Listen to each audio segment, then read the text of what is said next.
जय हिंद सभी को। स्वागत है आप सभी का फिर एक बार मेरे साथ सीखने को कुछ नया।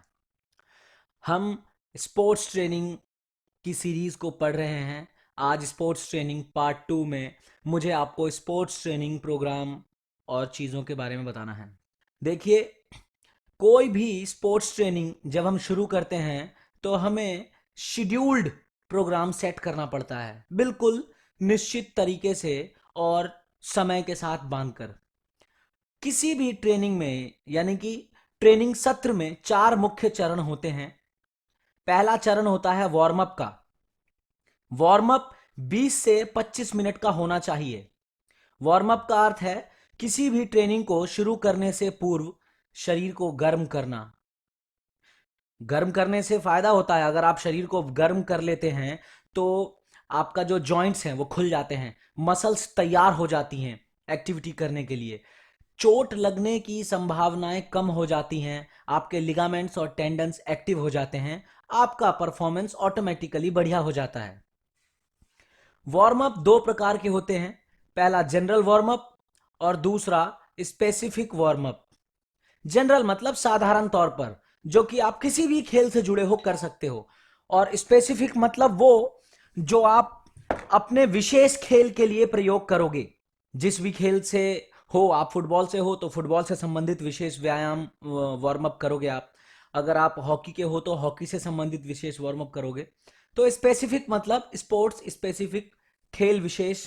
और जनरल मतलब आमतौर पर कभी भी कोई सा भी खेल शुरू करने से पहले आप उसे करेंगे। जनरल वार्म अप अर्थात साधारण व्यायाम से शरीर को गरमाना। इसके अंतर्गत साधारण दौड़ना, यानी कि जिसको हम जॉगिंग कहते हैं, कूदना हल्के फुल्के तरीके से, हल्की फुल्की पीटी करना या हल्की स्ट्रेचिंग करना आदि सम्मिलित होता है। पूरे वार्म अप का लगभग 60% हिस्सा साधारण वार्म अप होता है।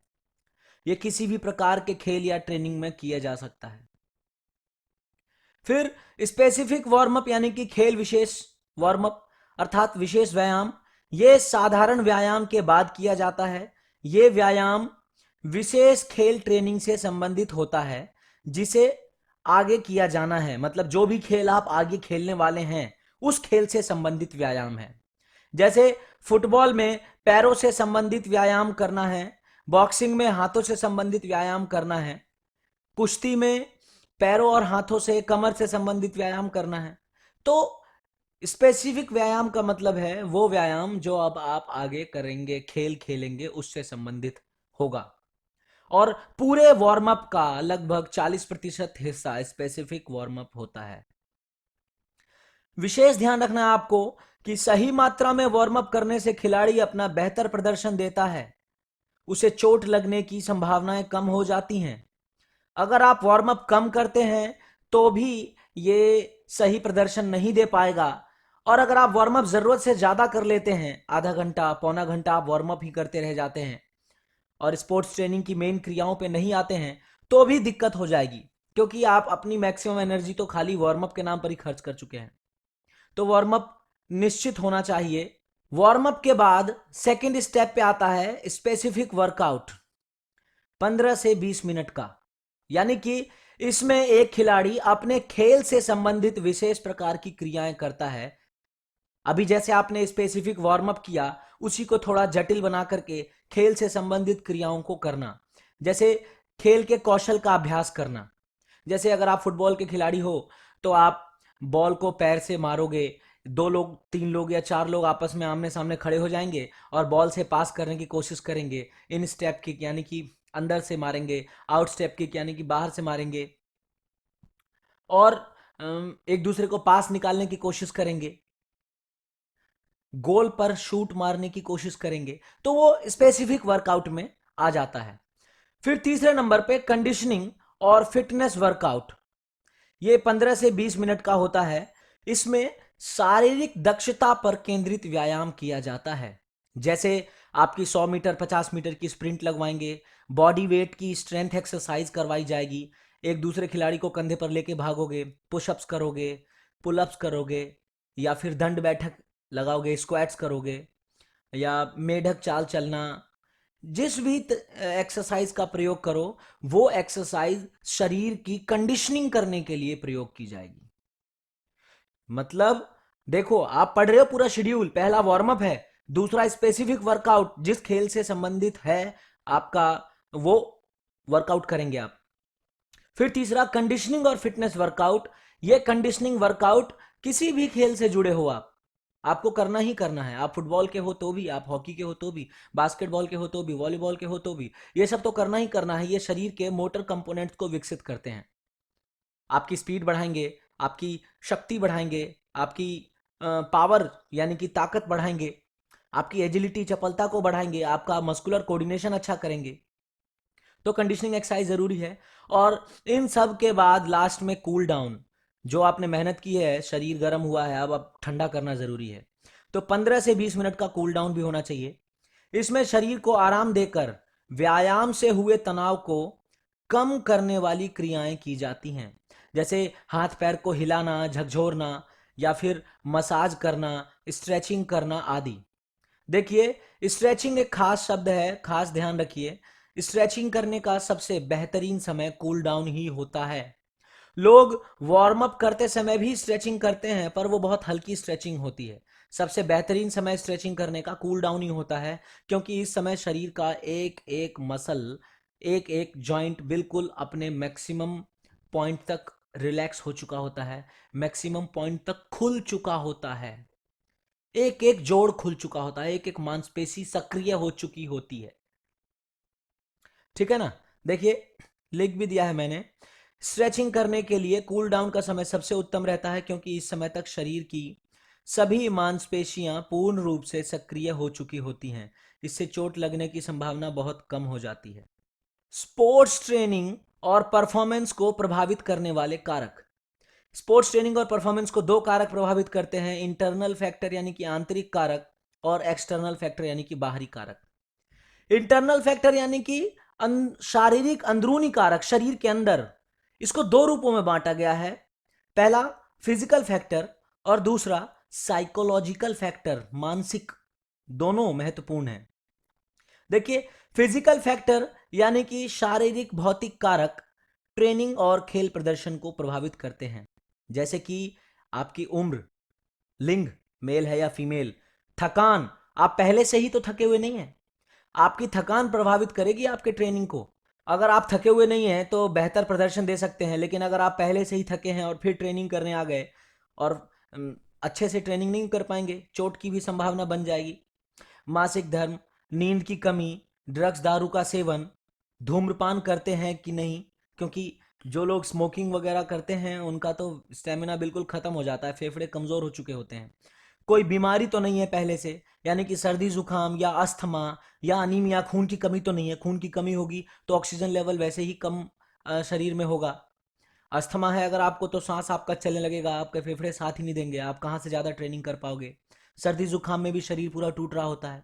तो ये तो मैंने बड़े कॉमन सी बीमारी बताई। अगर आपको कोई ज़्यादा कोई बड़ी बीमारी हो गई है, टाइफाइड हो गया है, जॉन्डिस हो गया है, कोई ऐसी बीमारी हो गई, तो बीमारी में ट्रेनिंग तो कर ही नहीं पाओगे, बीमारी के बाद भी लंबे समय तक ट्रेनिंग कर पाने की क्षमता नहीं बन पाती शरीर में। तो ये सभी फिजिकल फैक्टर में आते हैं, शारीरिक कारक, जो आपकी ट्रेनिंग को भी प्रभावित करेंगे, आपके प्रदर्शन को भी प्रभावित करेंगे। फिर दूसरा है साइकोलॉजिकल कारक यानी कि मानसिक कारक।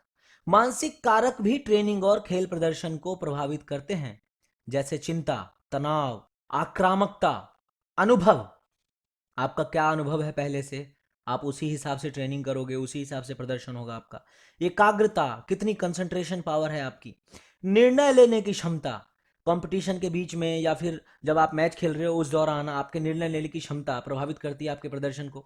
भावनात्मक स्थिरता कितनी है, फीलिंग्स जो है, आपके इमोशंस जो हैं वो कितने स्टेबल हैं। कहीं भावनाओं में बह करके आप झगड़ तो नहीं लेते, लड़ तो नहीं लेते, कहीं भावनाओं में बह करके आप वो डिसीजन तो नहीं ले लेते जो आपके परफॉर्मेंस को खराब कर दे। तो ये सभी मायने रखते हैं आपके स्पोर्ट्स ट्रेनिंग और खेल प्रदर्शन को। ये सभी इंटरनल फैक्टर हैं। फिर अब एक्सटर्नल फैक्टर की बात करते हैं। एक्सटर्नल फैक्टर यानी कि शरीर से बाहर के कारक, और ये ट्रेनिंग और खेल प्रदर्शन को प्रभावित करते हैं, जैसे खेल और सुरक्षा के उपकरण। आप स्पोर्ट्स इक्विपमेंट्स अगर अच्छे नहीं पहनोगे तो आपको जाहिर सी बात है चोट लगेगी ही लगेगी। एक समय था जब हॉकी में हेलमेट का प्रयोग नहीं होता था, shin guard, gloves, chest guard, इन सब चीज़ों का प्रयोग नहीं होता था। इतनी चोटें लगती थी हॉकी के बॉल से, पूरा फूटा फाटा रहता था गोलकीपर। फिर जब स्पोर्ट्स इक्विपमेंट्स आ गए, सेफ्टी इक्विपमेंट्स आ गए, तो इतनी चोटें नहीं लगती। खेल भी अच्छा हो गया, आधुनिक हो गया, प्रदर्शन भी बेहतरीन हो गया। आधुनिक तकनीकों का प्रयोग जैसे वीडियो का, ऑडियो का, कंप्यूटर आदि का प्रयोग, अगर आप वीडियो ऑडियो का प्रयोग करके, कंप्यूटर का प्रयोग करके बच्चों को ट्रेनिंग देते हैं तो जाहिर सी बात है वो देखेंगे तो ज़्यादा बेहतर सीख पाएंगे। आपका बाहरी वातावरण जैसे तापमान क्या है, ज़्यादा गर्मी में भी ट्रेनिंग करने में दिक्कत है, ज़्यादा सर्दी में भी ट्रेनिंग करने में दिक्कत है, बारिश है तो दिक्कत है, नॉर्मल कंडीशन है, क्योंकि हर अलग तापमान के लिए शरीर को अनुकूलित बनाना पड़ता है पहले। वायु गति कितनी है, तेज हवा में ट्रेनिंग करने में दिक्कत होती है। वायु दाब यानी कि एयर प्रेशर कितना है समुद्र सतह पर, यानी जहां हम रह रहे हैं समतल भूमि पर, यहां पर वायु दाब अधिक होता है। और जैसे जैसे पहाड़ों पर ऊपर चलते चले जाते हैं वायु दाब कम हो जाता है, सांस लेने में भी तकलीफ होने लगती है। तो ट्रेनिंग पे भी उसी प्रकार से फर्क पड़ता है। सब मैं आपको आगे सिखा दूंगा, छोड़ूंगा कुछ नहीं। ऊंचाई पे क्या है, समतल भूमि पे क्या है, और गर्म तापमान में, सर्दी के तापमान में, सब सिखा दूंगा आपको। वर्षा हो रही है तो ट्रेनिंग प्रभावित हो जाएगी, अगर आसपास नमी ज़्यादा है तो आपकी ट्रेनिंग और परफॉर्मेंस प्रभावित हो जाएगी। दूसरे खिलाड़ी का प्रदर्शन, अगर आपका सामने वाला खिलाड़ी बहुत बढ़िया कर रहा है तो आप ऑटोमेटिकली मोटिवेट होते रहोगे, कंपटीशन की भावना रहेगी आपके मन में, आप ज़्यादा ट्रेनिंग करोगे, प्रदर्शन भी ज़्यादा दोगे। दूसरे खिलाड़ी का प्रदर्शन अगर कमज़ोर है तो आप सोचोगे चल मैं तो जीत ही जाऊंगा, तो आप नॉर्मल से कम ही मेहनत करोगे, आपकी ट्रेनिंग भी कम होगी। पता चला जब कहीं और दूसरी जगह जा रहे हैं कंपटीशन में तो आप उसके सामने कुछ भी नहीं। तो ये एक्सटर्नल फैक्टर है जो प्रभावित करते हैं। निर्णायकों के निर्णय, ऑफिशियल्स जो हैं वो क्या निर्णय देते हैं, ये भी आपके परफॉर्मेंस को प्रभावित करता है। अगर ऑफिशियल ठीक निर्णय नहीं दे रहे हैं, आप मोरली डाउन हो जाओगे, आपका परफॉर्मेंस खराब हो जाएगा। अगर ऑफिशियल बिल्कुल सही सटीक निर्णय देते हैं तो आपको पता है कि गलत को गलत, सही को सही कहा जाएगा, आपको आपकी परफॉर्मेंस का रिजल्ट मिलेगा, आप बेहतर करने की कोशिश करोगे। खेल में कोई रूल को तोड़ने की कोशिश नहीं करोगे, आपको पता होगा ऑफिशियल बिल्कुल तुरंत दे देगा आपको रेड कार्ड। समझ रहे हैं? नोट यानी कि ध्यान रखना आपको, खेल के मैदान या ट्रेनिंग परिसर के वातावरण को समय समय पर जांचने की आवश्यकता होती है, इसलिए इसे जांचने की अवधि निर्धारित की जाती है। लंबे समय की अवधि जो कि इवेंट या कंपटीशन के शुरू होने से लगभग 30 दिन पूर्व तक की जाती है, यानी कि जहां कंपटीशन होना है उसके 30 दिन पहले तक हम वहां का तापमान, वहां का माहौल, मतलब वहां का वातावरण चेक करते रहेंगे। फिर मध्यकालीन अवधि जो कि इवेंट शुरू होने से 30 दिन पूर्व से लेकर 8 दिन पूर्व तक की जाती है। कंपटीशन के 8 दिन पहले तक की जो होती है, जो जांच पड़ताल, जो वातावरण का निरीक्षण होता है, वो मध्यकालीन अवधि का होता है। फिर छोटी अवधि जो कि इवेंट शुरू होने से 8 दिन पूर्व से लेकर 6 घंटे पूर्व तक की जाती है। कंपटीशन के 6 घंटे पूर्व तक सुपरवाइज किया जाता है, जांच पड़ताल की जाती है वातावरण की। और अत्यधिक छोटी अवधि जो कि इवेंट शुरू होने से 6 घंटे पूर्व से लेकर इवेंट शुरू होने तक की जाती है। मतलब इवेंट शुरू होने तक एनवायरनमेंट की जांच लगातार की जाती है, ताकि ये बिल्कुल एकदम श्योर किया जा सके कि खिलाड़ियों को सबसे अनुकूल वातावरण मिले। तभी तो देखो, अगर कोई कंपटीशन यानी कि ये मैच हो रहा है क्रिकेट का, बारिश होने लगती है बंद करवा देते हैं, या संभावना रहती है तो उसी हिसाब से पिच को, या तैयारी पहले से तैयारी करके रखी जाती है कि बारिश हो गई तो क्या किया जाएगा। इतनी बड़ी बड़ी वो पन्नी रखते हैं, बारिश होने लगती है तो पूरी पिच को कवर कर देते हैं ताकि पिच गीली होना, खराब ना हो जाए। तो तैयारी पहले से करके रखनी पड़ती है ना, वातावरण को जांच कर। तो ये स्पोर्ट्स ट्रेनिंग और उसके फैक्टर्स जाने आपने, तो ये जाना आपने स्पोर्ट्स ट्रेनिंग प्रोग्राम और उसको प्रभावित करने वाले कारक के बारे में। इस वीडियो में इतना ही। पार्ट 3 बनाऊंगा, उसमें स्पोर्ट्स ट्रेनिंग के दौरान ऊर्जा जो खपत होती है, एनर्जी सिस्टम जो यूज़ होता है, उसके बारे में समझाऊंगा मैं आपको। बारी बारी से सब समझा दूंगा कि ट्रेनिंग के कौन कौन से तरीके बेहतर होते हैं और स्पोर्ट्स ट्रेनिंग के क्या प्रिंसिपल्स हैं, ईच एंड एवरीथिंग। मेरे साथ जुड़े रहिए, सीखते रहिए। तब तक के लिए जय हिंद।